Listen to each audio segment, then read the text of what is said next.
والله چې د طالبانو د اوسني نظام چې د یو طالب خپل پلار هم د دې اوسني نظام خلاف شي، بغاوت کوي، جاسوسي کوي او د نظام ته سردردي جوړوي، قسم په خدای چې دا طالب ټوپک رالی اول دا خپل پلار په دې سر ونیولي.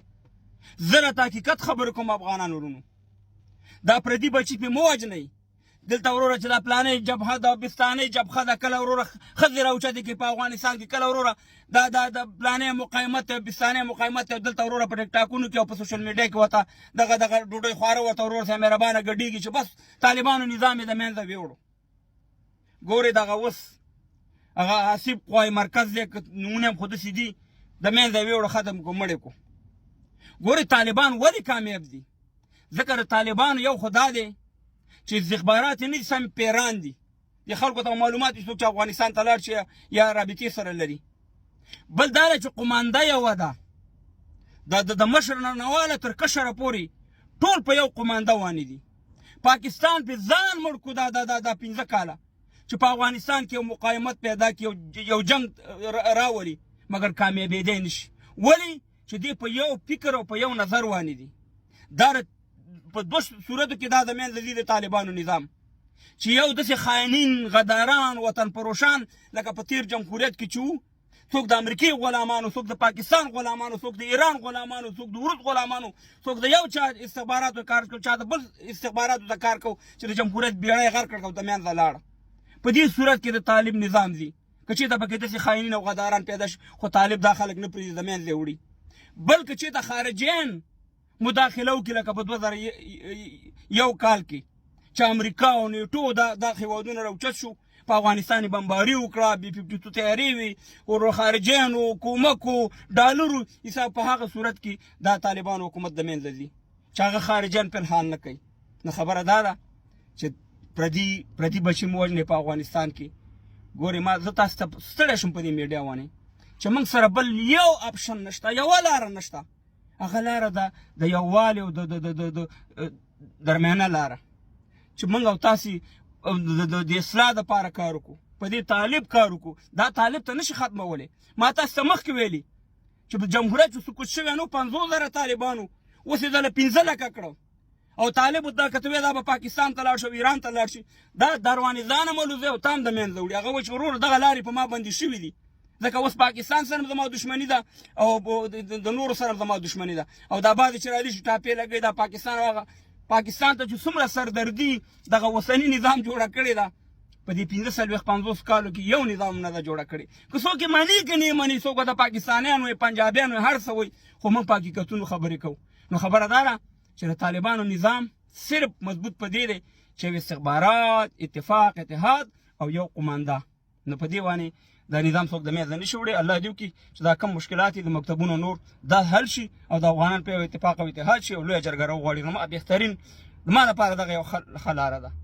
عام ولس هغه ادارو ته لاړ سي، په هغې کې تعلیمونه وکړي، د سیاست او مذهبي تعلیمونه یې پوره کړي وي، نو دلته به بیا د چا حق تلفیم نه کېږي او د نړۍ سره به موږ یو خیل روان یو. مهرباني.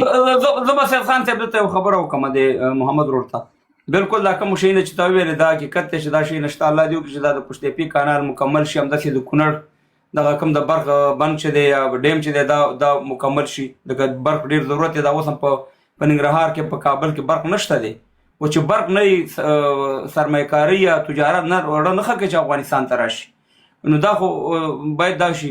خو زه تا یو خبره کوم، که تا سره اوس موټر وي او د موټر کې دا یو ټیر کې د هوا کمی او معمولي پنچر وي او ته همداسې ځې ته خپل منزل ته رسېدی شي، دا موټر اخر د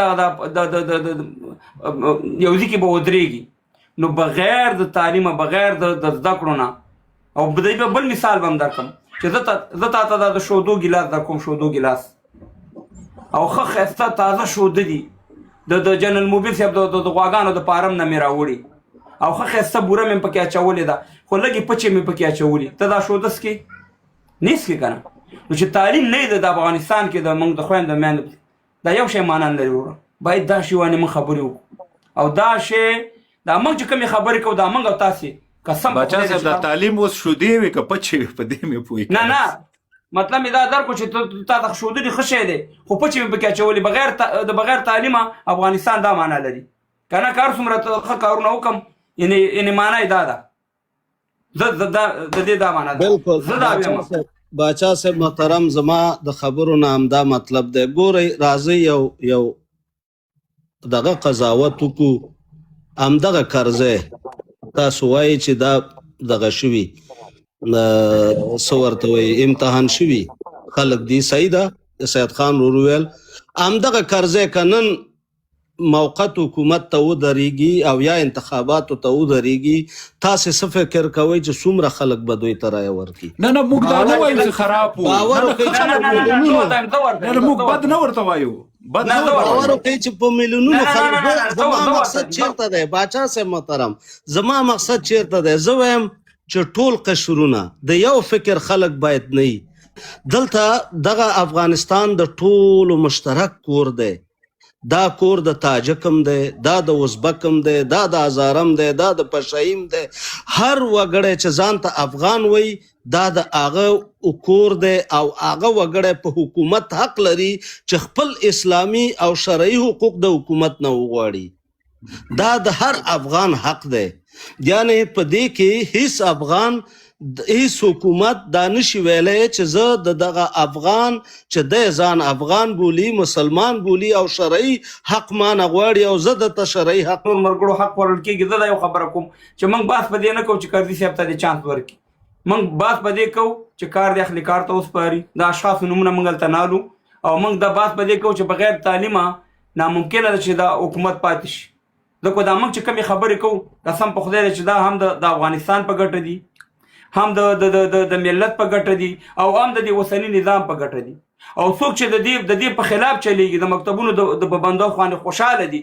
هم د افغانستان په ضرر روانې ده هم د افغانستان د ملت او هم د دې اوسني نظام نو دا موږ چې کومې خبرې کوو دا د پیدې د نظام ډېره مننه خوشحاله اوسئ الله تعالی دې بالکل باچا صاحب مننه خوشحاله اوسئ مننه ښه لمبر چې دی فکر کوم چې د خیرخوا دی که څه نومې دی نه دا خیر الله دی که څه نومې دی مهرباني باچا صاحب ته ټولو ملګرو ته د ازادۍ ورځ مبارک شي او د میاشت مبارکي هم درته وایم مننه باچا صاحب بس خو نن دا دی د ازادۍ باندې تجارت آزاد نه لرو نړۍ په رسمیت نه پېژندي همدغه دلیلونه دي چې موږ او تاسې ازادي همیشه د لاسه ورکوو ازادي په قربانیو باندې اخلو د ځان په وینه اخلو سادې خبرې سره په سلو کې دغه یم چې موږ جنګ ګټلی دی خو سیاست هم بایللی آفرین قربان دې شم باچا صاحب نو اوسني نظام ته دا پکار ده چې د ملت زړه لاسته راوړي دا نن منګه چې اعلان واورېده اولین اعلان خدای اول سبوي کې چې زه جګ شلم او داس مې وکړم خدا کو سلام وکړه چې دا مکتبونه ټول د جنو په مخ باندې دا شل خوشې شول دا ټول ملت خوشاله ول البته ازادي ته خوشاله است که مثلا امن شته د څوک بیګناه نه وژل کېږي څوک نه غلا شته نه زنا شته د فقر فساد ورک شوی دی هم شوی دی ولی خوشاله په دې باندې کېدلو چې ملي بیرغ ایښی کړی وای او د مکتبو اعلان یې کړی وای نو دا به د هر افغان ارمان به پوره شوی وه خارجیانو ته به هم دا بهانه نه جوړېدله چې طالبانو مکتب دا کړی بند کړی دی موږ بیا دا څه وخت ولرو چې موږ بیا وخت کې نورو ورونو ته نصیحت کوو بیا موږ ته به وایي چې دا نور قومونه به راته وي تاسې خو 15 کاله حکومت لوسته 15 کاله حکومت کې مکتب بند وه ولې 15 کاله مخکې امارت اسلامي حکومت لوسته هغه ته مکتب بند و ولې د امریکایي اشغالګر چې اوس صالح مملکت ته موږ او تاسې ته راغلي او بمونه راباندې غورځول موږ او تاسې مکتب ته رسېږي د لوستل اوس یوازې نه اوس خو امنیت هم لرو شکر امن شته دی امن قایم دی د ورځې د شپې څوک راحت ته ګرځي څوک هېچا سره کار نه لري نو باید اوسني نظام ته پکار ده همین اصلي خو هر چا کې شته یو الله دی د هر څه نه پوره دی خو دا مشکلات چې دا باید حل کړه دغه کړه ملت ارزو باید پوره کړه د ملت مخ باندې په شونډو باندې خوشحالي راشي ډېره مننه خیر الله وره ډېره خبرې دی وکړه الله خیر الله دې عزتمن لره مهرباني وکړه مې خلاص کړه د مدني صاحب رالم ها نمبر چې د محمد زادی دی مهرباني وکړه باچا صاحب سلامونه نیکې له تاسو او د تاسو ټولو اوریدونکو او د دغه خپرونې ګډونوالو ته. وعلیکم السلام. اواز مې سم درځي کمال صاحب؟ راځي مهرباني. ښه ډېر ښه. ګوره کمال صاحب که موږ تاسو چېرته فکر وکړو د افغانستان د دغې 50 کلنې تپل شوې جګړې ته چې تر اوسه پورې روانه ده او په خواشینۍ سره باید یې ووایم چې ختمه شوې نه ده. دا ولې نه ده ختمه؟ علت یې څه ده؟ خبره داسې ده چې کمال صاحب موږ تاسې حقیقت یو هم نه وایو. له تر اوسه پورې په دې افغانستان کې چې کومې ناهوالې او کوم ناورینونه راغلي دي په دې کې د سیمې څارګرې ادارې او د نړیوالو څارګرو ادارو 100 سلنه لاس ده. که هغه د احمد ترشا ده او که د محمود ترشا ده. همدغه طالبان چې اوس کوم راغلي دي د دغو ترشا هم د یو چا لاس ده له تر اوسه پورې. ته داسې فکر کوې چې طالب په خپله ګټه دومره نه پوهېږي چې دا مکتبونه پرانیزي او څوک د مکتب څخه منع نه کړي؟ ولې نه پوهېږي؟ څنګه نه پوهېږي چې په دې کې مې ګټه ده؟ خو نه یې پرېږدي. څوک یې نه پرېږدي؟ د اول خپله طالب کې دا جرأت نشته چې خلکو ته ووایي چې ما دغه څوک نه پرېږدي. پوه شوې؟ نو ما همدغه لاند نظر و غوښتل چې تاسو سره شریک کړم. د دې شاته ستا شک په چا دی چې دا مکتبونه یې بند کړي دي؟ دا د چا په وینا؟ د پاکستان په وینا یې بند کړي، د امریکې، د ایران، د روس، د چا په حساب باندې دا خبره یې داسې ښکاره نه کړه؟ ګوره پاچا کمال صاحب که ما ګوره اشاره درته وکړل چې د سیمې او د نړیوالو څارګرو ادارو یعنې مطلب ابرقدرتونو لاس ته د دې ترشا هغه که هر څوک وي، ما اوس دومره معلومات نشته چې زه اوس ورته یو څوک په ګوته کړم چې دغه ده، خو دومره زه پوهېږم په دې باندې طالب خپل هم پوهېږي چې د جرأت یې هم نشي کولی، هم د جرأت یې هم نه پرېږدي چې دغه خبره خپل ملت ته روښانه کړي، ورته ووایي چې مطلب پلان دغسې ده، په دې پلان موږ روان یو او دا پلان موږ ته راکړل شوی ده. همداسې نه ده؟ خدای دې وکړي چې تاسو ما په خبرو پوه شوي وئ. نه مهرباني دغه د یو دغه دی که نه هغه شاپور او پخوانی وکیل وایي دلته در باندې شکمن شم که نه هغه ټي وي کې برنامه پرته ده دلته مې در باندې وایي شک راشي. ډېره مننه محمد رادي ورور، الله دې خوشحاله. بس مننه، خیر سي کور مابا. باچا صاحب زه د نظم مونځ کوم، تا ته راختلی یم او سید خان ورور ته تاسې نظم مننه کوم. الله خو دې ډېر عمر درکړي چې په دې لندن کې دونه مصروفه وخت چې ته باچا صاحب وباسې د دې ملت دپاره. زه خو دې پېژنم ډېر وخت نه او سید خان ورور تا نه مننه. خلک دې وخت کې خپل بچو سره کښېني، داسې راځئ دا ویده ملت دپاره دا خبرې کوئ. کور رمضان ما ته څه خدمت یې د لندن سید خان وزیر په خدمت کې او د افغانستان لپاره د خبرې په دې نه کوم چې تا غوندې تکړه سړی چې په هره ژبه پوهېږي، باچا صاحب غوندې دروند سړی په هره ژبه تکړه سړی ده پوهه ده. زه یې باقي نه تکراروم خبرې، خو خدای دې په دې ملت رحم وکړي. خدای دې افغانان سره راټول. ته یوه خبره وکړم چې زه یوه خبره به درته وکړم، د ما یوه خبره دا در سره واوره. نظامونه اوړي راوړي هر څه به وي، موږ او تاسې به خپل وطن ته ژمن اوسېږو. دا وطن چا په سوال نه ده راکړی، دا وطن هم د نیکونو امانت ته د موږ سره او دې کې به خیانت نه کوو. دې ته به تکړه او چمتو اوسېږو، چا ته به تمه نه کوو، په خپله به لاس په کار کېږو، خپله به ورته ملا تړو چې دا وطن مخ ته بوځو. زه د لاندې سید خان ورور ته باچا صاحب ډېره مننه. کور رمضان ډېره مننه، خوشحاله اوسې. الله مې عزتمن لره. مدني صاحب هم راغلی، نور ملګري هم راغلي، اکبر ورور، حافظ ورور، همداسې د حسیب خان تا خبرې وکړې که نه؟ تا څنګه بیا ویل چې ما روچت کا؟ په ډېرې بخښنې سره باچا صاحب محترم، زه به یوه پوښتنه وکړم او غوښتنه به هم وکړم، پوښتنه به هم وکړم، ځکه حق لرم. پوښتنه غوښتنه په دې وجه ده چې زه خاص تا له چې راشم، وینا له راشم، تا له راشم، ما خو کومه یوه خبره داسې نه ده کړې چې یا د وطن په خلاف وي یا د وطنوالو په خلاف وي، یا خدای مکه یو بده خبره یا کنځله یا کوم بد رد. نه، خدای دې نه کړي په ټول ژوند کې هم نه.